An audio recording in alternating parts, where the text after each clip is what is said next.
listening to the Bearded Theologians podcast, hosted by Zach Bechtold and Matt Franks. We hope you enjoyed today's podcast and check us out online at beardedtheologians.com.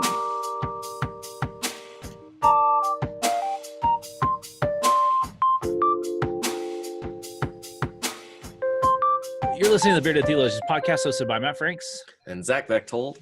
This week on the Bearded Theologians, we're going to we wanted to do Lent a little bit differently than we've done in the past, and this year we wanted to focus on a United Methodist thing because we feel like this is an important conversation to have over the next 6 weeks and something for us to study, because part of Lent is studying and looking into the faith and strengthening our relationship with God. And one of the ways that we figured to do that is looking at this United Methodist Social Principles, which can be found on page 105 of your 2016 Book of Discipline, for those of you that may have one. Mine is... I have a nice sticker on mine, so that way nobody steals it, because I lost 2 of them since I moved here. So I put a sticker on it so that way they know it's mine. But in the Book of Discipline, in our social principles, one of the things that we want our listeners to understand is that the social principles, while not considered church law, are a prayerful and thoughtful effort on the part of the General Conference to speak to the human issues in the contemporary world from a sound biblical and theological foundation, as historically demonstrated in the United Methodist traditions. And so, Zach, as we think about these social principles, which we're not held to by law, but we're held to by covenant, what comes to mind when you think about these things? Well, when I look at them, so when you take, they're broken down in the Book of Discipline, right? Really structured, and so the social principles aren't any they're the same. They're similarly structured, and so there's 6 different areas that the social principles focus on. It's basically nature, nurture, people, social, economic, political, and then a global view, a worldview. And so when I think about these social principles, they really, and in your question, our relationship with God, I truly believe that our call from God, that our purpose is to love God and to love people. And when we love people, we love God. And so these social principles help us do that, help us make the connection not only to people, but to nature, to the world around us, and effectively to God. And so when we look and we take these, and over the next few weeks, when we take a handful of them out and talk about them,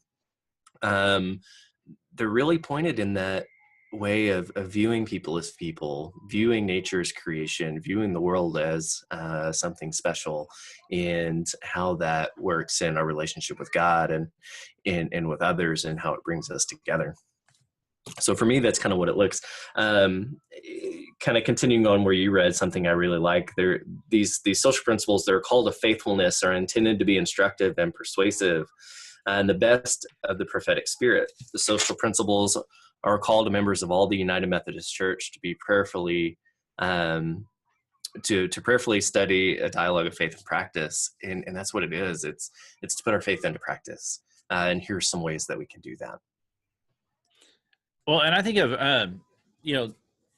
John Wesley, one of the things that he was concerned about is us being a good steward of the world. Right. And Wesley himself even, went up against slavery and fought some of the social injustices of his time. And the Methodist Church's kind of ethos, if you look back at early Methodist history, they were engaged in the forefront of politics and push towards making policy better, whether it be for unions or childhood labor laws, or we were even part of the temperance movement for what it may be, and that's when the church was at its best, is when we enter into those conversations and dialogues and find out, through reading of scripture and being in prayerful dialogue of what does it mean to be active in this world and how to respond to injustices, whatever they may be. And I think that's something that the social principles are a guiding conversation of saying, hey, here's what the general church has agreed to be. And since we're United Methodist, since we're a global church, the struggle of that is we've got to look at the globe. And so, some issues here in the United States may not apply, and vice versa, in other countries, United Methodism lies. but I also think that they're a great boundary of saying, kind of, here's our here's where we'll go and here's where we won't go, or here's how we feel and here, on these issues, and here's how we don't, and because of our reflection of scripture, tradition, experience, and reason. Here's where we are as a church. Yeah. You know, something I hear a lot of, and we've talked about this off camera or off mic, is this idea that politics and religion don't belong together. You know, we have this separation of church and state within the country, and it only pops up when it's convenient. I think that may be a broad, general, sweeping statement, but it tends to happen when I don't know. I think what we do as pastors, as Christians, as, I don't know, just good people, politics and religion do overlap quite a bit. And if we as the church, if we as pastors aren't stepping up and speaking up against these injustices, we're not living into that ethos that you talk about. We're not living into that foundation in which John Wesley spoke up against labor camps and these things. And if we're not willing to do the same thing in our day and age, why are we here? Because we're standing up for people. That's what this is, whether it's due to loss of life or poor conditions or whatever.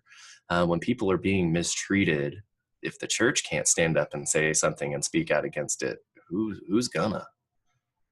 Yeah, and I've been thinking, because since I got to Tahlequah, one of the things that I've done, and I think it was more spirit-led. I'm going to say it was spirit-led. It wasn't intentional. Right. Because I had no intention of it being this way, but I'd read a lot. We spent a lot of time in the Old Testament, and it was amazing to see how Jeremiah and we just finished Jeremiah, and Jeremiah was trying to convince the people to change their ways. So the way that they were operating was not helpful and fruitful. And if they change their ways, oh wait, it's too late. You've already gone past the point of no return, and realize, because you've done this, here's what's going to happen. And so we read Jeremiah, and we've read a couple other Old Testament prophets where they were trying to speak truth to power, to say, you've got to focus on these things, and taking care of the community, taking care of the other, being in right relationship with God. And I think when we think about these things, these especially in the social principles, if you take a look at them, some of them just make sense. Like, we should treat people, as though we want to be treated, or take care of the water, air. I mean, that stuff makes sense. But the moment that we say that the church shouldn't be political, we're not being the church anymore. And that the church, I mean, you look at people that made differences in this world, they did it by going after the political powers of saying that, this is not right, and this needs to be better. And that's really, at least in my mind, what Christianity is supposed to do, is to make the world better.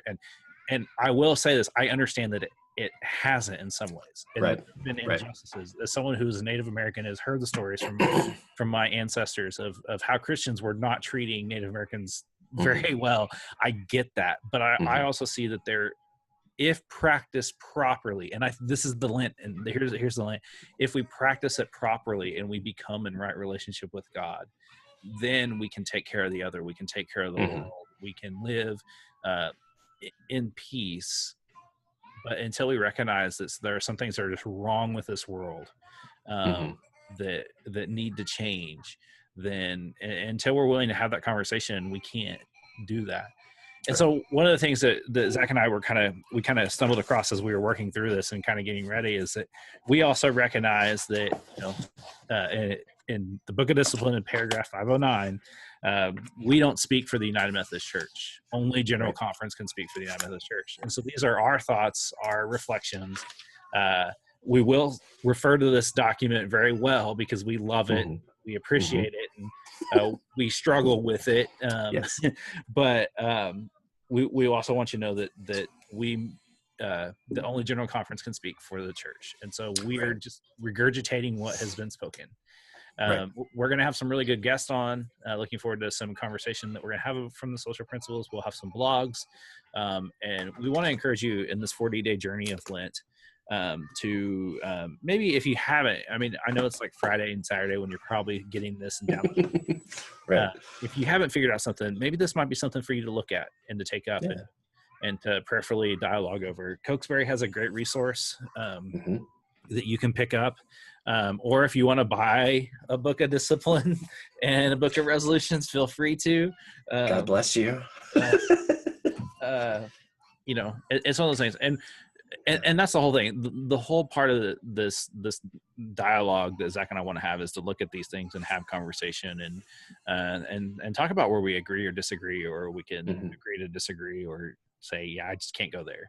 I think that's good and healthy for Lent, and especially in the age that we're dealing in, where we've become it's only one way, and instead of looking at things from multiple angles. And so I'm looking forward to our conversations that we're going to have about these, and looking forward to where the Spirit leads us in these. Right. And like Matt said, as you embark on this 40-day journey of Lent, whatever practice, whatever you gave up, go headstrong into it, commit, and don't beat yourself up if you stumble, if you fall. Pray for forgiveness, ask for grace, do what you need to do, and keep going. Make it through this 40 days and see how you come closer to God. We want to thank you for checking us out. You can find out more blogs and past interviews at beardedtheologians.com. Click on the Buy Stuff tab. We have some cool shirts and mugs and stickers and things that help us continue to do this podcast for free and keep doing it each week. For the Bearded Theologians, I'm Zach Bechtold. And I'm Matt Franks. Thanks for checking us out. Thank you for listening to the Bearded Theologians podcast. We hope you've enjoyed listening, and we hope that you share our content online through Facebook and social media, and we hope that you check out our Beardcast store at beardedtheologians.com and pick up some great Bearded Theologians gear. We hope you have a good day.